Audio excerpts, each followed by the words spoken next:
ఇప్పుడు మొక్కు అంటే ఆ ఆపత్కాలమునందు నువ్వు ఒక సంకల్పం చేసుకున్నావు. ఈశ్వరా, నన్ను ఈ ఆపద నుంచి గట్టునబడై, నేను పట్టుకొచ్చి ₹1 హుండీలో వేస్తా, లేకపోతే నువ్వు నన్ను గట్టునబడై ₹1 నీ హుండీలో వేస్తాను అన్నావు.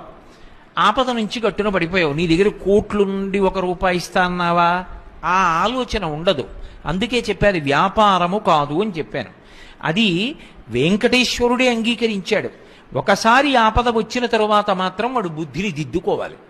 ఇప్పుడు మొక్కు తీర్చుకొనుట అన్న మాటకు అర్థం ఏమిటంటే, నేను ₹1 స్వామివారి హుండీలో వేస్తాను అని చెప్పాను.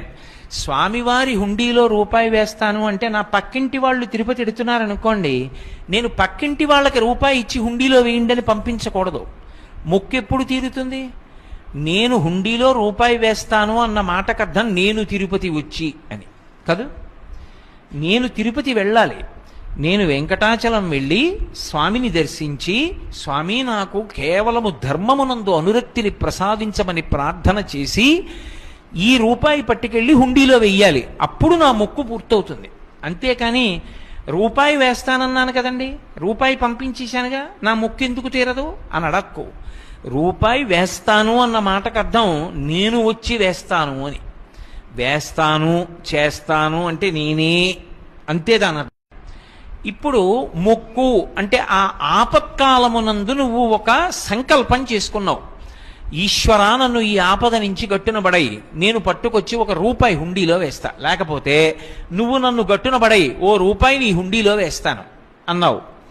ఆపద నుంచి గట్టున పడిపోయావు. నీ దగ్గర కోట్ల నుండి ₹1 ఇస్తా అన్నావా? ఆ ఆలోచన ఉండదు. అందుకే చెప్పారు వ్యాపారము కాదు అని చెప్పాను. అది వెంకటేశ్వరుడే అంగీకరించాడు. ఒకసారి ఆపద వచ్చిన తరువాత మాత్రం వాడు బుద్ధిని దిద్దుకోవాలి.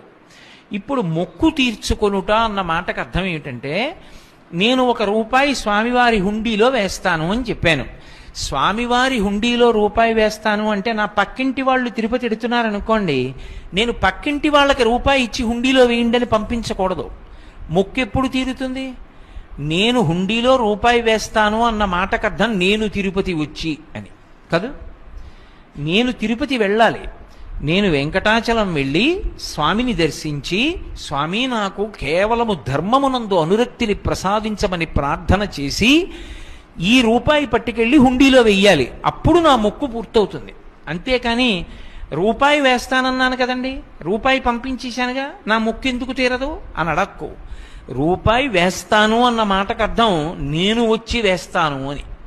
వేస్తాను చేస్తాను అంటే నేనే, అంతే దాని అర్థం.